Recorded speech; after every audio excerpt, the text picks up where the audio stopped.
The Westminster Award is CVQO's annual event, which invites cadets from any of the organisations who are studying for any qualification with us to be nominated for the potential to take part in this selection event here in Somerset, and then to go to the final shortlist to go for the Westminster Award itself, lunch at the House of Lords, and eventually the trip to South Africa.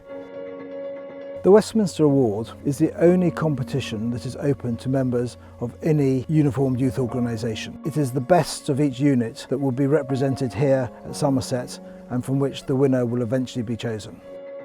Nominations are open to VQO's officers of cadet units, etc., to nominate their cadets that they think are worthy of a place, not based on academic achievement or any particular attendance, but just their general all-round capability, the fact that they are a good cadet, a good citizen, and contribute to their local community as well.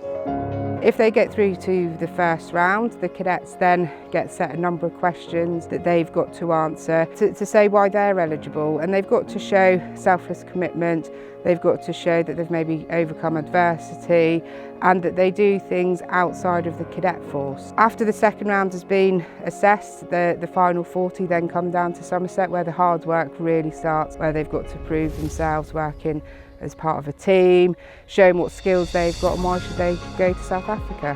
In Somerset they will undertake a number of tasks, including team working, interviewing, doing some desktop exercises and generally being put under a bit of pressure in slightly alien conditions. Some of the skills that definitely stand out, I mean, there's a lot of good communication and teamwork, which you expect from cadets generally anyway. There's a lot of patience comes out. You know, some of the tasks they get asked to do, it can get a bit friction at times between them. So yeah, there's a lot of resilience, a lot of patience things, and some really good communication skills come through. And the fact the majority of these cadets have never met each other before, straight away on day one they're all getting stuck in, and it's that teamwork element that you see across all the cadet forces is really stands out well.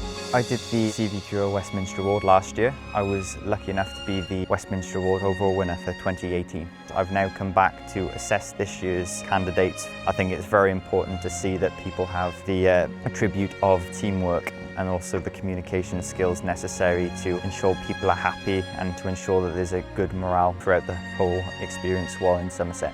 The best thing so far is meeting the people.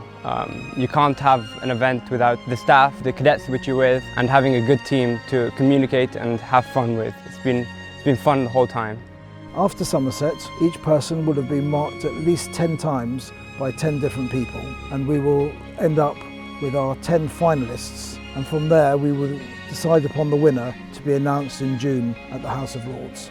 For those that make it through to that final 10, it can be quite an exciting time. In addition to the actual awards ceremony at the House of Lords and that nice lunch with their family and their cadet staff, they've got the South Africa trip to look forward to. There, the winners will learn about environmental awareness, how wild animals are being tracked and shot by poachers. They'll learn about conservation. They will work in a school for AIDS orphan children for a week and see real poverty and real hardship, but they will make a difference. For example, in previous years we have put in water, we have built lavatories, and we have put in sports fields, and those have kept going till today. So they're there to make a difference and really see what it's like in another country.